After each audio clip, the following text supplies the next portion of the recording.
serta teman-temanku yang berbahagia. Hamdan wa syukran lillah. Salatan wa salaman ala Rasulillah Nabiyyina Muhammad sallallahu alaihi wasallam wa ala alihi wa ashabihi ajma'in. Amma ba'du. Segala puji bagi Allah yang telah memberikan kita limpahan rahmat, taufik serta hidayahnya sehingga kita dapat berkumpul di bawah atap yang penuh ketegahan ini. Salawat dan salam semoga tetap tercurahkan kepada kita, kepada junjungan kita Nabiullah Muhammad sallallahu alaihi wasallam yang telah membawa kita ke dalam cahaya Islam.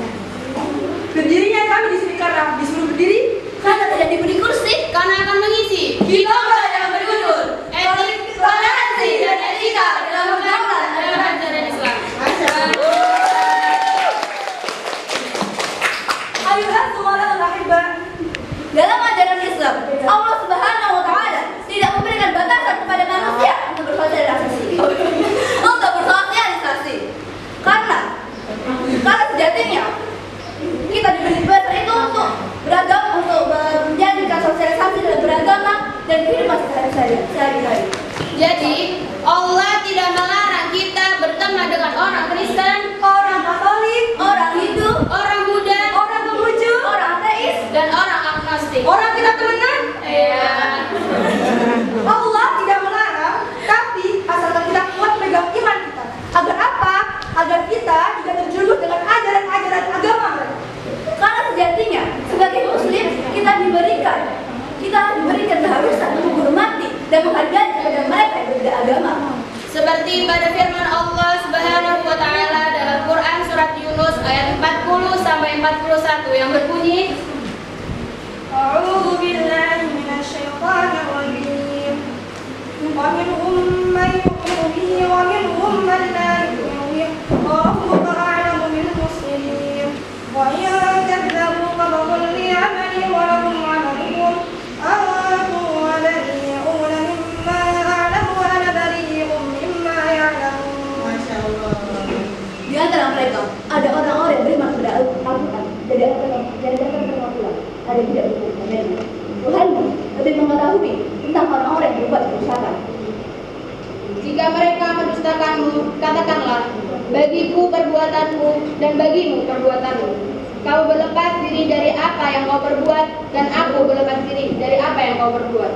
Di dalam Al-Quran surat Yunus ayat 40, Allah Subhanahu wa taala menjelaskan kepada Rasulullah sallallahu alaihi wasallam dan para sahabatnya bahwa pada akhirnya orang-orang musyrik yang semula mendustakan Al-Quran itu akan terbagi menjadi dua kelompok. Kelompok pertama yaitu orang-orang yang benar-benar meyakini Al-Quran dengan penuh keyakinannya. Adapun kelompok yang lainnya mempercayai dan terus-menerus berada dalam kekafiran. Di akhir ayat tersebut, Allah Subhanahu wa taala menjelaskan bahwa Dia telah mengetahui orang-orang yang menyekutukan Allah dan menentang hukumnya. Dengan demikian, berarti mereka telah menganiaya dirinya sendiri karena mereka telah merusak fitrahnya, yaitu nyimpang dari keimanan yang benar. Dalam Quran surat Yunus ayat 41, Allah Subhanahu wa taala menegaskan kepada Nabi Muhammad sallallahu alaihi wasallam bahwa jika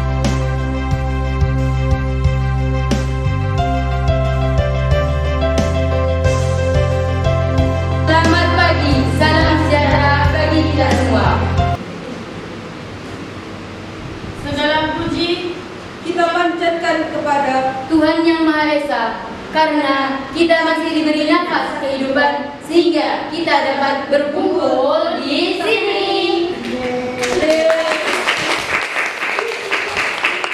Persib Bandung lawan Pramuka dapat piala, boleh dipajang. Tolong teman-teman sediakan tikar karena pidato kami agak panjang. Perkenalkan kami dari kelas 11-nya. Di sini kami akan membawakan fitur Toga dengan judul Batas-batas bertoleransi dalam beragama.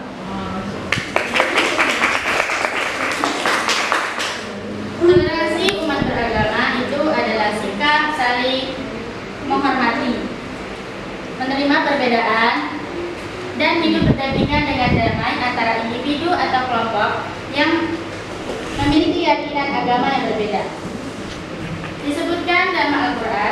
surat Al-Kafirun ayat 1 sampai 6 yang berbunyi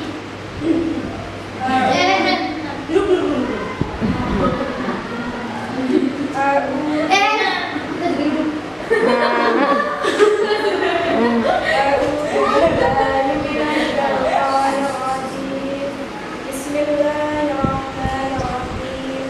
Qul ya ayyuhal kafirun la a'budu ma ta'budun wa la antum a'buduna ma a'budu wa la ana a'budu ma a'badtum wa la antum a'buduna ma a'badtum lakum dinukum waliya din. Amin. Masya Allah. Katakanlah Muhammad, wahai orang-orang kafir, aku tidak akan menyembah apa yang kamu sembah, dan kamu bukan penyembah apa yang aku sembah. Dan aku tidak pernah menjadi penyembah apa yang kamu sembah, dan kamu tidak akan pernah menjadi penyembah apa yang aku sembah. Untukmu agamamu dan untukku agamaku. Pada ayat 1 sampai 5, Allah memerintahkan kepada Nabi Muhammad agar menolak dengan tegas ajakan orang-orang kafir untuk menyembah Tuhan yang mereka sembah. Sebab Tuhan yang disembah oleh umat Islam sangat berbeda dengan Tuhan yang disembah umat lain. Umat Islam menyembah Allah yang menciptakan alam semesta beserta isinya. Sedangkan orang kafir menyembah berhala yang dibuat mereka sendiri. Lalu pada ayat 5 menunjukkan bahwa Islam tidak memaksakan agamanya kepada orang lain. Maksudnya, setiap orang melaksanakan tuntutan agamanya masing-masing dan tidak mencampur adukan keyakinan lainnya. Penerapan ayat ini dalam kehidupan sehari-hari terkait dengan toleransi. Islam memperbolehkan umatnya untuk bergaul dan berinteraksi sesama manusia, termasuk kepada non-muslim, dalam menyangkut kehidupan sosial atau muamalah seperti dalam jual beli, saling membantu, saling menolong, bahkan saling mengunjungi satu sama lain, kecuali tidak dalam hal keyakinan dan akidah. Selanjutnya, Jadi, dalam urusan agama, kita sebagai muslim diperbolehkan untuk menghormati dan menghargai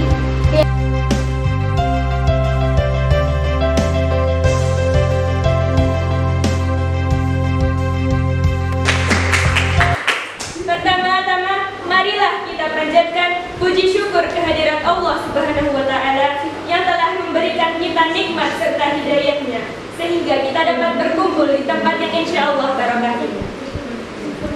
Tak lupa sholawat serta salam semoga tercurah kepada junjungan kita Nabi Muhammad Sallallahu Alaihi Wasallam,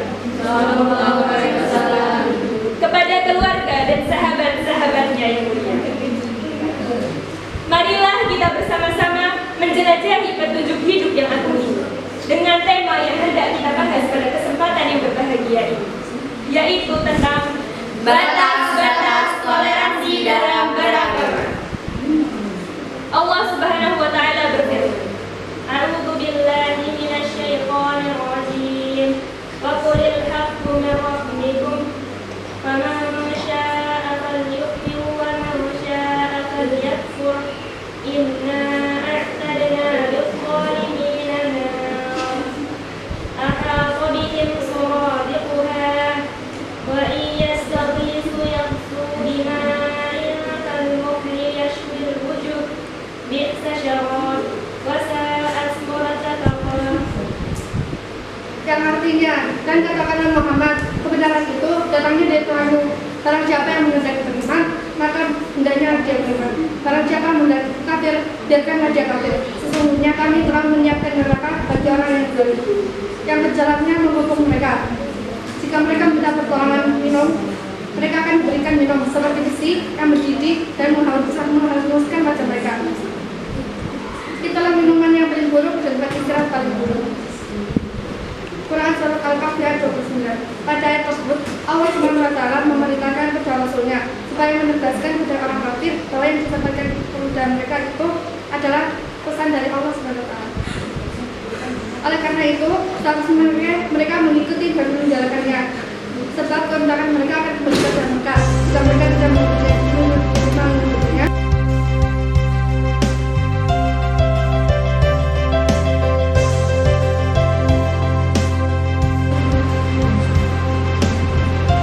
Bismillahirrahmanirrahim. Assalamualaikum warahmatullahi wabarakatuh. Waalaikumsalam warahmatullahi wabarakatuh. Alhamdulillahirabbil alamin wassalatu wassalamu ala asyrofil anbiya'i wal mursalin wa ala alihi wa sahbihi ajmain amma ba'du. Pertama-tama, marilah kita panjatkan puji syukur kehadirat Allah yang telah melimpahkan rahmat-Nya kepada kita semua sehingga kita dapat berkumpul di pagi yang cerah ini dengan nikmat kesehatan yang masih diberikannya. Tak lupa salawat serta salam semoga selalu tercurah kepada junjungan kita Nabi Muhammad Sallallahu Alaihi Wasallam serta kepada keluarga dan sahabat-sahabat Nabi. Jalan-jalan ke Miami. Sampai di sana ke Tabla Pemadam. Ketemu lagi bersama kami.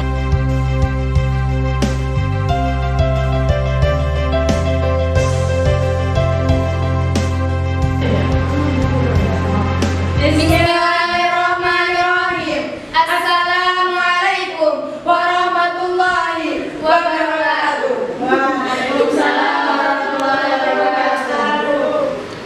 Yang terhormat Kepala Sekolah MA Darul Madinah Madiun, Yang terhormat Ustazah Pengajar MA Darul Madinah, dan yang kami sayangi teman-teman sekalian. Pertama-tama, marilah kita panjatkan puji syukur kehadirat Allah Subhanahu wa taala yang telah memberi kita rahmat serta hidayahnya kepada kita semua sehingga kita dapat berkumpul di tempat yang insyaallah barokah ini. Tak lupa salawat serta salam kepada Nabi Agung Muhammad Sallallahu Alaihi Wasallam yang telah membawa kita dari zaman kegelapan menuju zaman yang terang benderang ini. Hadirin yang kami hormati, manusia lahir ke dunia ini tanpa mengetahui apa-apa. Manusia hanya dibekali potensi diri, misalnya panca indera, hati nurani, dan akal. Hati nurani dan akal inilah yang membedakan manusia dengan ciptaan Allah yang lainnya. Beberapa potensi ini berfungsi secara bertahap sesuai dengan pelatihannya dan pemanfaatannya. Semakin manusia dapat memaksimalkan potensi dirinya, ia akan semakin pandai. oleh karena itu berdirinya kami di sini akan menyampaikan pidato yang berjudul Pentingnya Menuntut Ilmu. Sesuai dalam firman-Nya dalam surat At-Taubah ayat 122 yang berbunyi, A'udzu billahi minasyaitonir rajim. Wa ma kana al-mu'minuna liyaqulu kafah farawla kami kulli firmatin minhum qawlan yaqulu bihi wa yu'minu qawmahu billahi fad'u ilaina illahum yahdharun. Yang artinya, dan tidak sepatutnya orang-orang mukmin itu semuanya pergi ke medan perang. Mengapa sebagian dari setiap golongan di antara mereka tidak pergi untuk memperdalam pengetahuan agama dan untuk memberi peringatan kepada kaumnya agar apabila mereka telah kembali, agar mereka dapat menjaga dirinya. Quran surat At-Taubah ayat 122. Dari ayat di atas menjelaskan tentang kewajiban umat Islam untuk menuntut ilmu agama dan mempelajari ilmu pengetahuan lainnya. Ayat tersebut terkait erat dengan ayat sebelumnya yang menjelaskan tentang berjihad. Baik berjihad maupun menuntut ilmu, keduanya merupakan kewajiban bagi umat Islam demi keberlangsungan agama dan kemajuan kehidupan umatnya. Oleh karena itu, orang yang mati dalam keadaan menuntut ilmu dapat disebut mati syahid, jihadul jahil, yang berarti telah gugur dalam memerangi kebodohan. Dalam ayat tersebut, Allah Subhanahu wa taala mengingatkan agar umat manusia mengatur strategi dalam perjuangannya dengan membagi tugas sebagian berangkat berperang dan sebagian yang lainnya menuntut ilmu pengetahuan dan menekuni ilmu-ilmu agama. Hal itu dilakukan supaya umat Islam semakin bisa menuntut ilmu dan tidak tertinggal jauh ilmu pengetahuan di luar sana. Orang-orang yang mendapat bagian untuk mendalami ilmu pengetahuan dan menuntut ilmu agama, kewajiban untuk mereka mengajarkannya kepada orang-orang yang tidak berkesempatan untuk belajar karena mereka sibuk dengan berperang. Ayat secara tekstual, ayat tersebut menekankan bahwa kewajiban menuntut ilmu agama. Setiap umat Islam wajib terlibat dalam gerakan pemberantasan kebodohan, baik menjadi pengajar, pelajar, pendengar maupun pecinta ilmu. Dari pidato di atas dapat disimpulkan bahwa hukum menuntut ilmu itu adalah wajib, sedangkan berperang adalah fardu kifayah, yang artinya jika sudah ada yang wakil untuk berperang, maka yang lain tidak perlu ikut berperang. Karena itu, marilah kita semangat, tetap semangat, harus semangat dalam menuntut ilmu. Karena menuntut ilmu itu wajib bagi setiap muslim dan muslimah. Sekian dari kami. Apabila ada kekurangan itu datangnya dari kami. apabila ada kelebihan itu datangnya dari Allah. Burung irian, burung cendrawasih. Cukup sekian, terima kasih. Wabillahi taufiq wal hidayah.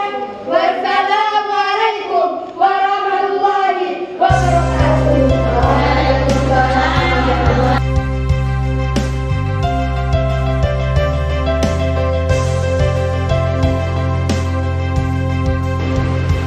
Sebelum pidato kami mulai, izinkan kami mengucapkan salam. Dan karena salam merupakan sunnah Rasul, mohon dijawab dengan semangat. Bismillahirrahmanirrahim. Assalamualaikum warahmatullahi wabarakatuh. Waalaikumsalam warahmatullahi wabarakatuh. Segala puji bagi Allah Subhanahu wa taala yang telah memberikan kita rahmat serta hidayah sehingga kita dapat berkumpul di tempat ini dalam keadaan sehat walafiat. Salawat serta salam semoga selalu tercurahkan kepada Nabi Agung kita Nabi Muhammad Sallallahu alaihi wasallam. yang telah membawa kita dari zaman unta ke zaman Toyota, dari zaman jahiliyah menuju zaman yang terang benderang ini. Yang kami hormati Ustadz Syaifuddin selaku Kepala Sekolah MA Darul Madinah, Yang kami hormati Ustazah Hanifah selaku guru pembimbing, dan teman-teman yang kami sayangi sepenuh hati.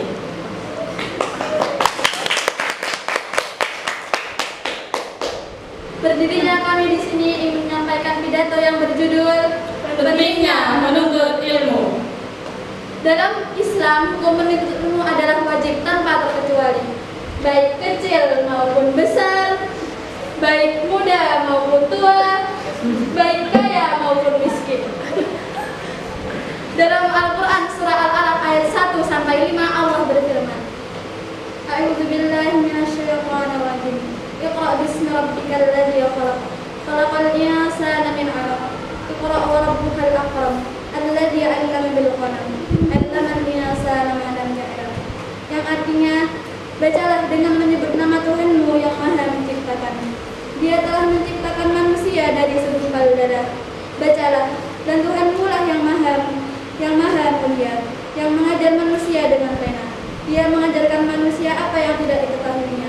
Maha benar Allah dengan segala firman-Nya.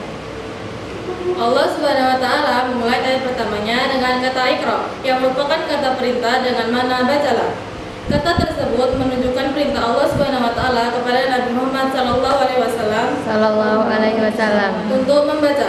Makna membaca ini sangatlah luas, di antaranya membaca ayat kauliyah yang berarti firman Allah seperti Al-Qur'an, dan membaca ayat kauniyah yang berupa tanda-tanda kebesaran Allah seperti alam semesta. Perintah membaca ini tidak hanya ditujukan kepada Nabi Muhammad, melainkan untuk seluruh umatnya. Jadi, pada ayat pertama ini Allah memerintahkan kepada seluruh umatnya, seluruh hambanya untuk pentingnya membaca dan mengingat Allah sebagai pencipta. dalam ayat kedua dijelaskan bahwa Allah menciptakan kita dari segumpal darah, menciptakan kita dengan sebaik-baiknya sehingga kita menjadi makhluk yang sempurna. Di ayat yang ketiga dan keempat, Allah mengajarkan manusia dengan pena yang biasa kita gunakan untuk menulis ilmu. Dalam ayat kelima, Allah menjelaskan manusia apa yang tidak diketahuinya. Manusia lahir ke dunia tanpa mengetahui apa-apa. Namun berkat kekuasaan Allah, manusia diberikan panca indera berupa mata untuk melihat, telinga untuk mendengar, lisan untuk berbicara, serta akal dan pikiran sehingga manusia dapat belajar dan menguasai berbagai cabang ilmu. Dengan menuntut ilmu, kita dapat menghilangkan kebodohan dari diri kita, mengangkat derajat kita, serta memperoleh kebahagiaan di dunia dan di akhirat. Maka dari itu, sebagai seorang muslim, sudah seharusnya kita mengamalkan Quran Surat Al-Alaq dengan gemar membaca dan semangat menuntut ilmu. Terima kasih atas perhatiannya, yang penting nggak diam-diam merhatiin dia. Sekian yang dapat kami sampaikan, yang semoga hikmahnya sampai pada hadirin sekalian. Bila ada yang salah mau dimaafkan karena hanya Allah yang Maha Sempurna. Izin pantun ya, bila ada piring yang pecah, Jangan simpan di dalam peti. Bila ada kata yang salah, jangan